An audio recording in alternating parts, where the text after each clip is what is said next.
Que contient ce projet de loi relatif à la responsabilité pénale et à la sécurité intérieure? Ce projet de loi est en fait articulé selon deux volets. D'abord, la responsabilité pénale des personnes sous emprise de psychotropes, faisant suite à l'affaire Sarah Halimi. Et le deuxième volet étant celui de la sécurité intérieure, des articles qui avaient été censurés par le Conseil constitutionnel et qui ont été réécrits. Quel est ton avis sur le projet de loi? Alors premièrement, sur le premier volet, l'article concernant la responsabilité pénale des personnes sous psychotropes n'est pas assez spécifique et très difficile à mettre en œuvre par les magistrats.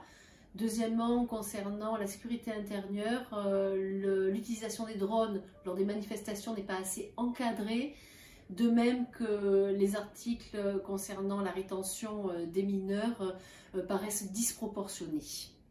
Quels amendements as-tu déposés sur ce texte? Le collectif Écologie, Démocratie, Solidarité auquel j'appartiens a soutenu et proposé plusieurs amendements.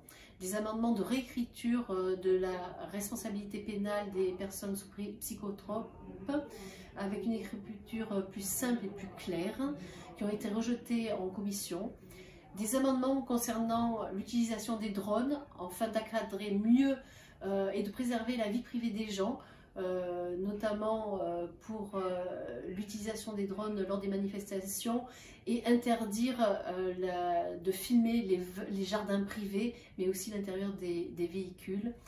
Et troisièmement, moi j'ai proposé des amendements de suppression des articles concernant la rétention des mineurs, parce que ces articles visaient spécifiquement les mineurs non accompagnés, tendant à les éloigner encore plus des dispositifs de protection de l'enfance et qui, à mon sens, sont contraires à l'intérêt supérieur de l'enfant.